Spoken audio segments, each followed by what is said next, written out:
with our backs against the wall.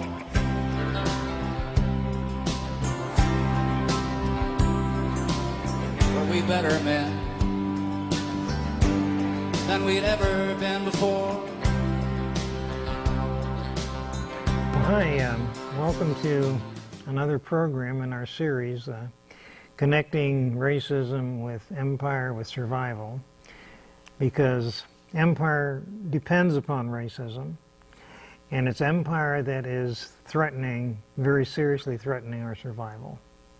So today I have with me guest Bob Kirkconnell, a Vietnam veteran who made a very disturbing discovery when he was in Vietnam. It led him on a path of further discovery. It's one of those things that Brian Wilson, that you may have seen in a previous interview, called irreversible knowledge. You find out something that you can never turn away from, and that will essentially change the path of your life forever. So, welcome, Bob. Thank you. Yeah. Thanks, Jack. Appreciate it. So, why don't we take a look at the title of his book, American Heart of Darkness, should be on the screen shortly. And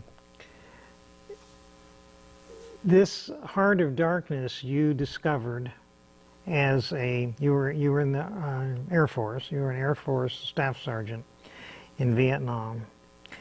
And you were doing systems analysis for an agency within the Air Force, apparently, that was looking for illegal use of government aircraft. That was actually after Vietnam. And was it it? was in Okinawa. Okay. And that was about 1972. Yeah. And I was I was an airman, two-striper, Okay. in Vietnam. This was 68, 69, during probably the most conflict, Yeah. the most war that was going on. There was Siege of Khe Sanh, the Battle of Hue. Yeah. There was the A Shaw Valley. There was on and on. Right. There was the Tet Offensive. The Tet Offensive, yeah. And I was not there for the Tet Offensive. Yeah. But all these things that followed, Yeah. it was the most casualties, the most U.S. casualties that we experienced during that war, sometimes 500 a week. So how casualties. did you find yourself in a position to make this startling discovery that you're going to tell us about? I got out of high school, and Life, Liberty, The Pursuit of Happiness, and George Washington, and Thomas Jefferson, and Mount Rushmore, and all this great stuff, the Declaration of Independence, and we studied all this really good stuff. That you're going to be free as an American, and you can choose your own destiny, and the minute we got out of high school, you're going to go and kill people, a lot of people, and break things. And that seemed odd to me. Incongruous. Yeah. And, I'm a young guy, 19 years old. I end up in Vietnam, and here we are, the highest casualties, and I'm seeing our people and their people burned unrecognizably, sometimes still alive, asking you if they're going to make it, and that just really got to me. This person is barbecued, cooked. Mm-hmm. They don't even look like a human being anymore and still alive. And I'm wondering, what is worth this? Is this what George Washington and Thomas Jefferson wanted us to be doing? Is this life, liberty, the pursuit of happiness? Who are we making happy? We're killing South Vietnamese, we're killing our ally, we're killing our own troops. Agent Orange dumped on all of us. Who would do such a thing like this? Yeah. And it probably the same as Brian did. Mm-hmm. This doesn't work. There's something really wrong here. What is worth this? Don't tell me about a self-determination of the Vietnamese people. These people are lying to us. Mm-hmm. And I think a lot of GIs that came across. Yeah. And how did you discover what probably the real purpose of the war was? I saw CIA planes, Air America. Yeah. And I'm asking the old sergeants of What is that? You know, Air America. And this is how they run drugs. And I'm thinking, I knew the CIA was intelligence, and why would they be doing that? You know, and that was the question mark. You know, and I'm asking them, you know, why do they do that? It just bees that way. You know? Well, they were running prostitutes. They were doing all sorts of things that an intelligence agency, you wouldn't think would be doing. What does that have to do with intelligence? And so I really didn't have the big answer, you know, as far as the whole connections of drugs. But that was the question mark, and probably the question mark got somewhat answered when I was in Okinawa. This was 1972, and I investigated questionable travel on aircraft, illegal travel, cargo and passengers, Yeah. as a systems analyst. It would be misuse of government aircraft. Yeah. Okay. And in the Office of Special Investigation, that is the Air Force's equivalent of CID in the Army, and actually the Air Force Intelligence. And they came to me and said they had this case, and it involved, it was a C-5.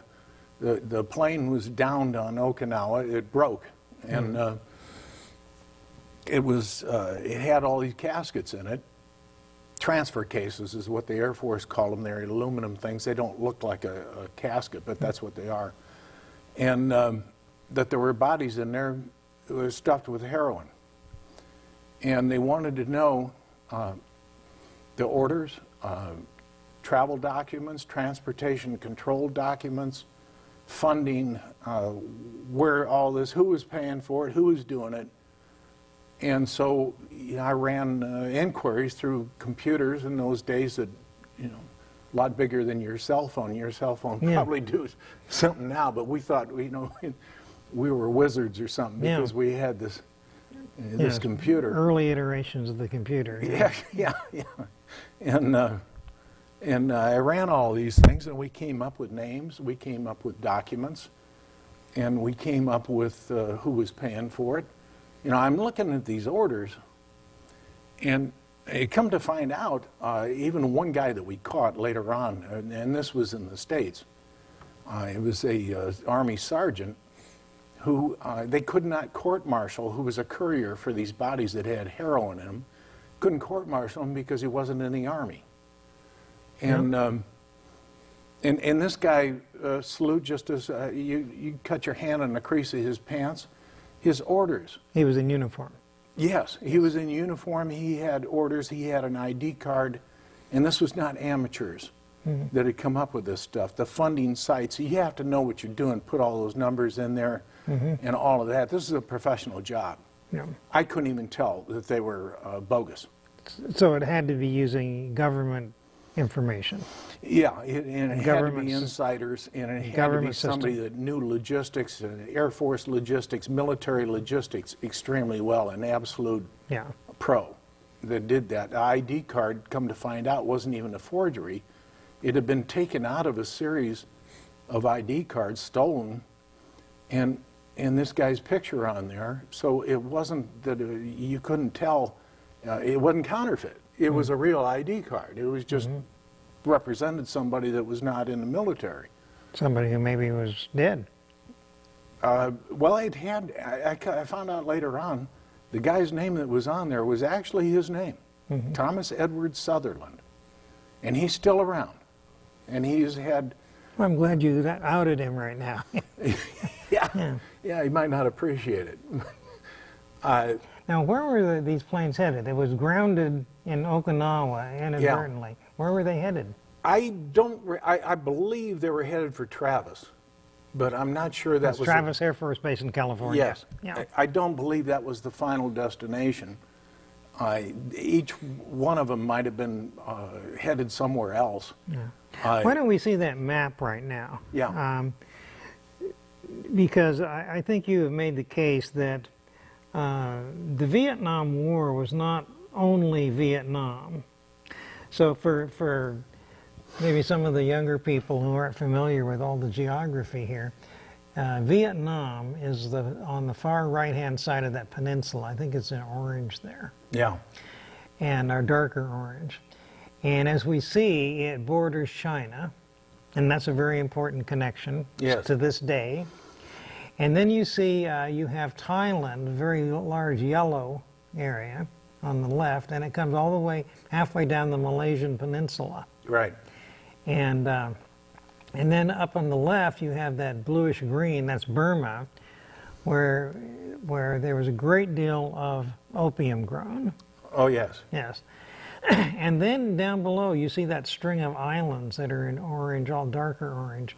That's Indonesia, which is the fourth most populous country in the world Yes. and consists of about 17,000 islands. And hopefully we can touch on what was going on in all those places, because you can see there's a number of places the drugs could be shipped out of. Many of them were shipped out of Thailand.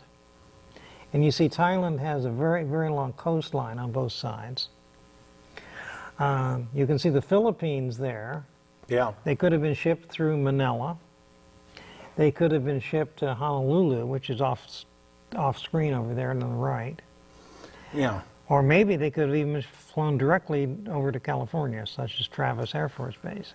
Yeah, some of that, and that goes into what we were talking about earlier with the French connection and all of these things. Yeah. But that map up there, the Golden Triangle, Yeah, which was Thailand, Laos, and those northern areas, yeah. and Burma. Burma, Thailand, and Laos, yeah. Yeah, and southern areas of China, too. Yeah, That there's a southern province that was in there that is called the Golden Triangle. Mm-hmm.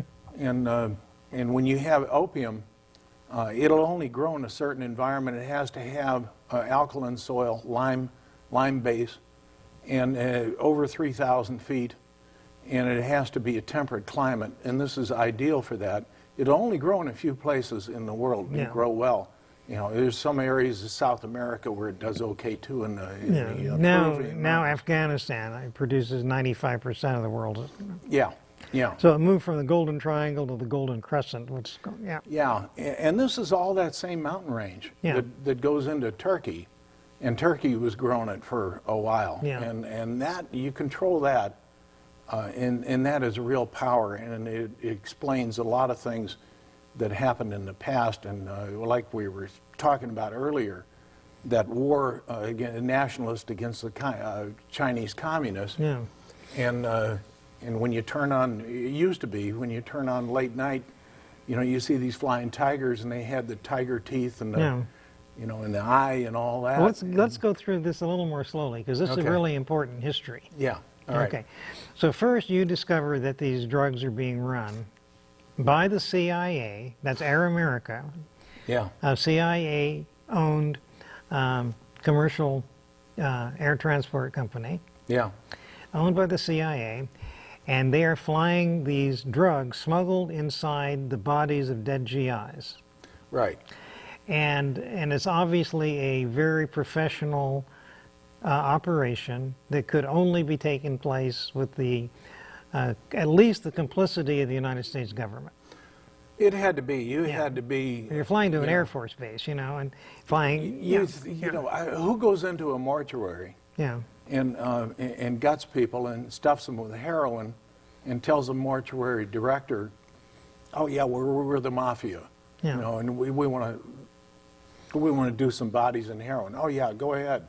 I mean, this is an inside job, obviously. yeah. They're flying on CIA aircraft and they're flying to air bases. So, yeah, Yeah, and the opium, that was known. I mean, that Yeah. the CIA was transporting opium. it was known those, to whom though? It wasn't known to the general public. Yeah, of course not. Yeah, You know, yeah. and It was known by you the know, people a in. little side point when Yeah. when President Obama was in Laos, he said the American people didn't know about that war there because the internet wasn't up and it was too far away. Yeah, You know, and he obviously knows what was going on there, and that whole war, secret war in Laos, was over drugs. This was a drug war, control of probably the most, in fact, not probably, the most profitable, and that's what we were looking at Right. earlier. let's look at that map again Yeah. so people can see where Laos is. Yeah, Laos is kind of in between there. It's a little narrow country in Yeah. in between Vietnam, and Thailand. And then on the very bottom there, you see kind of a pink, and that's Cambodia. Yeah. And that was extremely important. We were running this what was called the Ho Chi Minh Trail. The Viet Cong was bringing troops and supplies in from North Vietnam down through Laos and Cambodia into South Vietnam. And so that's when we invaded those countries in order to disrupt that traffic, right? Yes. Yeah. That whole war was surrounded around there. It was run by, actually, the whole war was run by the CIA Yeah. out of the embassy in Saigon, Yeah. which incidentally the North Vietnamese had a whole division within blocks underground that their soldiers were working in the embassy. Yeah. That was, Okay, this might be a good point then to talk a little bit about the CIA. The CIA was running this, obviously. yeah, They owned the airline, and you've just disclosed that the CIA created the war in Vietnam. I think very few Americans know very much about the war in Vietnam, but it was actually a continuation Yes. of really World War II via the Korean War. There's a whole series, a sequence. yeah, And the Chinese Civil War was basically left over from World War II, had not yet been settled. yeah, Okay. And the Kuomintang, Chiang Kai-shek's nationalist government, had been driven into southern China by Mao, yeah, and they were hanging on by a thread. right, And how were they supporting themselves? It was through the drug trade. right, Okay.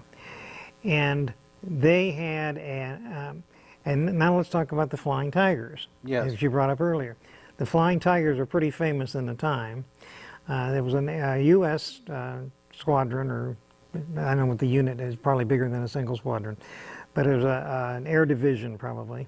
Yes, this is General Chenault. Yeah, and the air Flying division, Tigers. right, air division. And these guys presumably or ostensibly had resigned their commissions, and but they were still U.S. But during the war, they were flying mostly in Burma.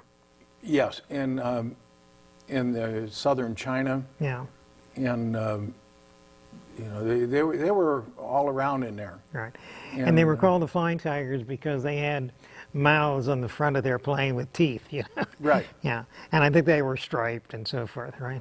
Yeah, Yeah. it kind of looked like a tiger. And, Yeah, yeah. A very, very famous guy. Was And General and they Chenault. were very successful. Apparently, they were legendary Yeah. as you know, great combat pilots Yeah. and very effective.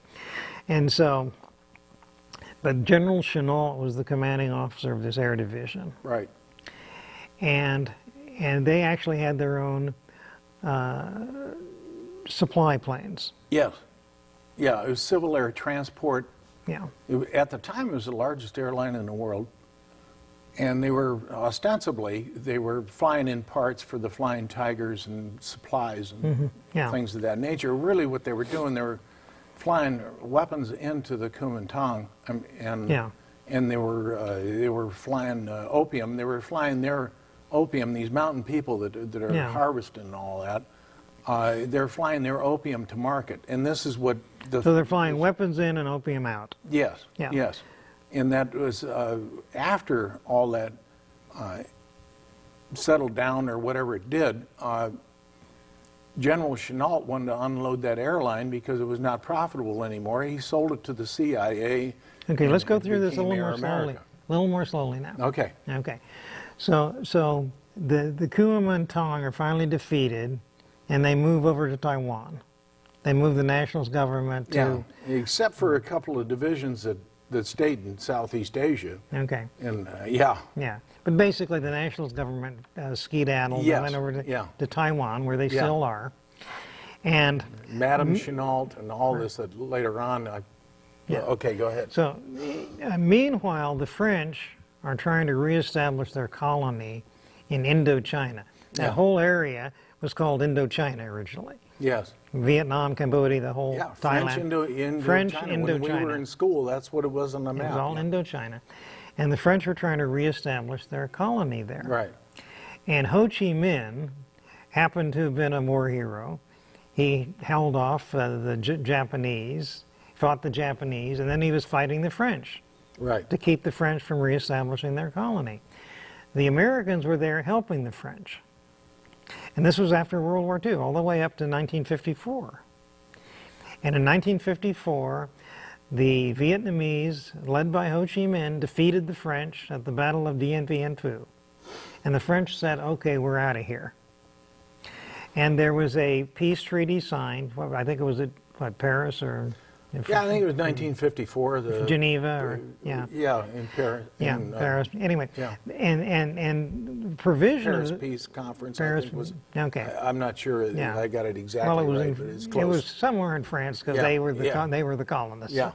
Okay, so part of that was provided for an election in 2 years in 1956 for the government of newly established Vietnam.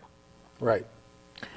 And the United States had been helping the French, but they decided not to leave. They decided they would stay there and took over that, Yes. took over for the French. They sabotaged the upcoming election. They installed this Catholic government there, phony government, and they started the whole Vietnam War. Yeah. Okay, so this is the outline of the history. Okay, so meanwhile, General Chennault, knowing that the CIA is still in business there, Yeah.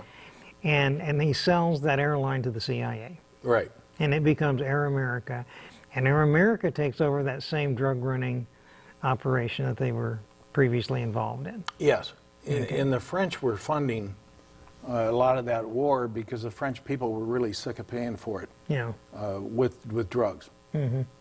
And that's how they were doing it, and they were keeping it off the books, know, which is kind of handy sometimes. And in a similar way that we were talking about earlier with the CIA and that. yeah.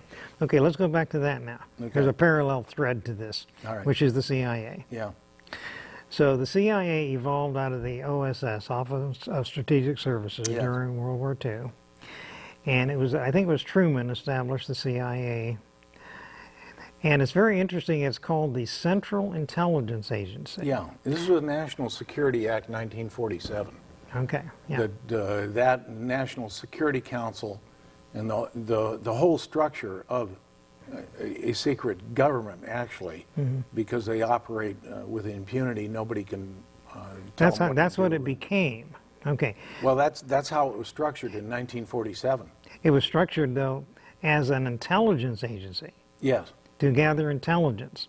It was never structured to be an intervention agency. Now, they said something, the words came on occasion, or occasionally, Yeah. or sometimes we might overthrow a country Not or over- something like Yeah. that. Or we might need the special forces, not all the time, but every once in a while we might need Yeah. the Green Berets and all the rest to do Anyway, some this things, is clandestine see, this is things. really important because Central Intelligence, you got what, 9 or 10, 12 intelligence agencies. Yeah, doing naval. naval. yeah. Each service has their own intelligence Right. agency, and then you have the DIA and so forth. Yes. So they're all gathering foreign intelligence, but it's all funneled in. Allen Dulles, who was the first director and ongoing director of the CIA, a brilliant, devious psychopath.